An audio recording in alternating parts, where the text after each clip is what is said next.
इस वक्त social media पर एक खबर खूब सुर्खियां बटोर रही है। खबर यह है कि ऑल इंडिया मजलिस इत्तेहादुल मुस्लिमीन के नेता इम्तियाज जलील ने सियासत छोड़ देने की बात की है।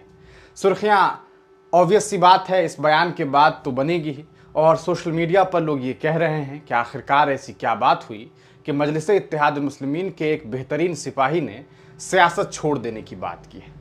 आप तमाम लोग जानते हैं कि औरंगाबाद के पूर्व सांसद इम्तियाज जलील इस बार भी महाराष्ट्र के औरंगाबाद से चुनाव लड़े, लेकिन वो चुनाव हार गए। न सिर्फ लोकसभा बल्कि हालात तो ये हुआ कि विधानसभा चुनाव में भी उन्हें शिकस्त मिली, जिसके बारे में शायद मजलिस इत्तेहादुल मुस्लिमीन या उनके नेता असदुद्दीन ओवैसी ने भी नहीं सोचा होगा। इस चुनावी हार के बाद अचानक इस तरह की बातें सोशल मीडिया पर आने के बाद ये बातें होनी शुरू हो गई है कि आखिरकार ऐसी नौबत क्यों आई। क्या इम्तियाज जलील वाकईतन सियासत छोड़ देना चाहते हैं? इसको लेकर के क्या सच्चाई है, क्या बातें हैं, हम उस पर बातचीत करेंगे। लेकिन सबसे पहले बात ये कि क्या वाकईतन ऐसी बात है?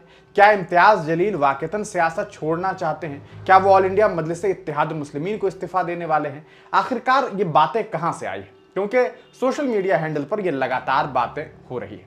असल में सच्चाई ये नहीं है। ये बात आपको इसलिए कह रहा हूं क्योंकि सियासत को छोड़ने की बात और मजलिस इत्तेहादुल मुस्लिमीन को छोड़ने की बात जहां से निकल करके आई है वो असल में एक इंटरव्यू है। एक मीडिया इंटरव्यू में नेशनल मीडिया से बातचीत करते हुए इम्तियाज जलील ने असल में मौजूदा वक्त में सियासी जो हालात हैं मुल्क में उस पर बात की। उन्होंने ये बताया कि किस तरीके से सियासत के हालात बद से बदतरीन हो गए।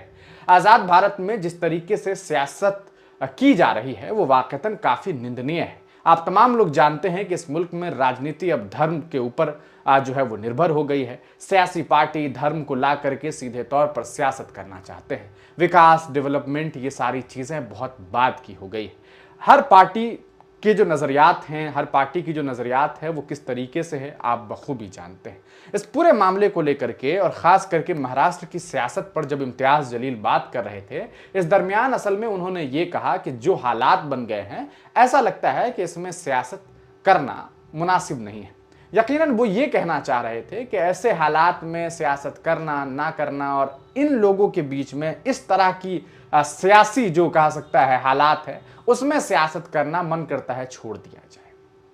असल में पूरा का पूरा इंटरव्यू मराठी में है, लेकिन वो बात क्या है, क्या बातें हुई है, कहाँ से सोर्सेज है, क्या एग्जैक्ट बातें की गई है, उस पर ज़रा बात करते हैं। इसके लिए हम आपको चाहेंगे कि इस पूरे मामले से जो जुड़ा हुआ इंटरव्यू है कि आखिरकार ये बात आई कहाँ से और कैसे ये बात आई है उस पर चलते हैं और आपको इस पूरे मामले को लेकर के पूरी जानकारी देते हैं कि आखिरकार ये बातें कहाँ से निकल करके सामने आई और कैसे ये चीज़ अभी सुर्खियाँ बटोर रही है। इम्तियाज जलील को लेकर के ये खबर मीडिया इंटरव्यू पर सोशल मीडिया पर इस तरीके से शुरू हुआ। तरन्नुम बानो ने एक ट्वीट किया, इम्तियाज जलील साहब ने राजनीति से इस्तीफा दे दिया है।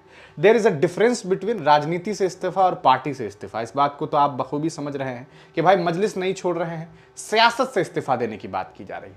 अब है कि सियासत से क्या वाकईतन वो इस्तीफा दे देंगे? नहीं।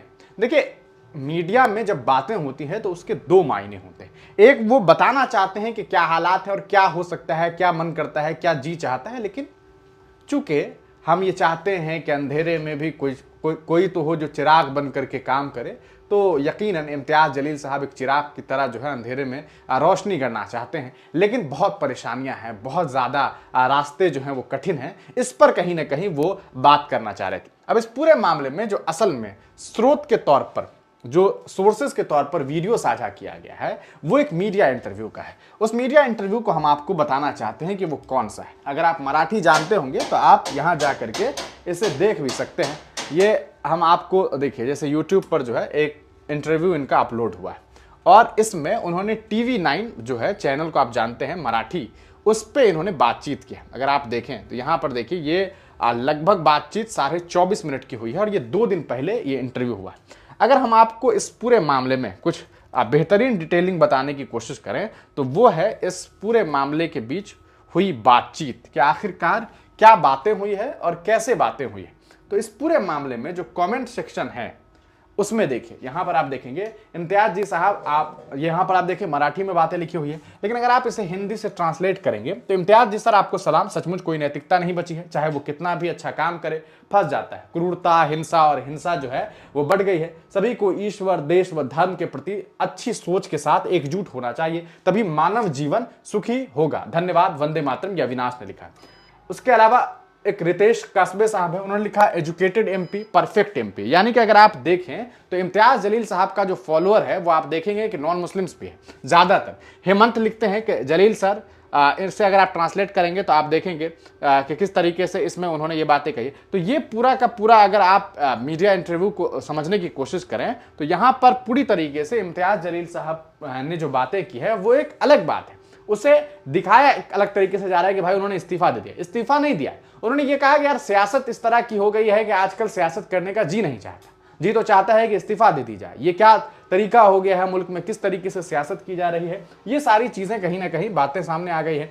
अगर देखिए यहाँ आप देखें, आप सही कह रहे हैं सर, हम चाहते हैं कि आप अगले सांसद बने। आगे लिखा है जलील सर, अगर आप जैसे लोग पीछे हटते हैं तो आम आदमी क्या करे, पीछे ना हटे, ये श्रवण कोंडालकर। अब देखिए सारे नॉन मुस्लिम लोग हैं जो कमेंट कर रहे हैं। अगर आप देखें, रिटायर मत होइए सर, हमें आपकी बहुत जरूरत है, सॉफ्ट टच साइबर। आगे देखिए किस तरीके से लिखा लोगों ने कि जलील सर आपने बहुत सच्ची व्याख्या की है, बिना काम के राजनीति में जाति और धर्म देखा जाता है, वहीं ऐसे भी मतदाता है जो पैसों के बल पर बिक जाते हैं।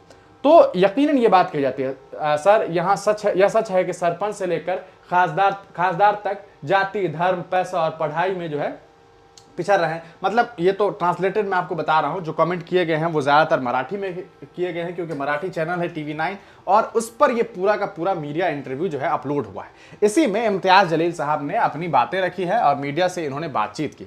इस इंटरव्यू में साफ तौर पर जो बातें उनके द्वारा की गई, इससे ये बात साफ समझ आती है कि इम्तियाज जलील असल में सियासत को लेकर के थोड़ा सा परेशान है कि किस तरीके का ये सियासी सिस्टम बन गया है, थोड़ा हालात सही नहीं है, अच्छा नहीं लगता, इस वजह से यकीनन ये मैसेज वायरल हुआ है। हालांकि मैं साफ लफ्जों में आपको बता दूं, इस पूरे मामले पर जहां तक मैं जान रहा हूं, एक साहब हैं, उनसे हमने उनके टेक्स्ट को पढ़ा कि उन्होंने बाज़ाब्ता इस पूरे मामले को लेकर के इम्तियाज साहब से बातचीत भी की। तो ये बातें साफ हुई कि नहीं भाई साहब, सियासत से इस्तीफा नहीं दे रहे, बातें की गई थी कि हम जी चाहता है कि इस्तीफा दे दी जाए, जिस तरह के हालात है और इसमें क्या सियासत की जाए।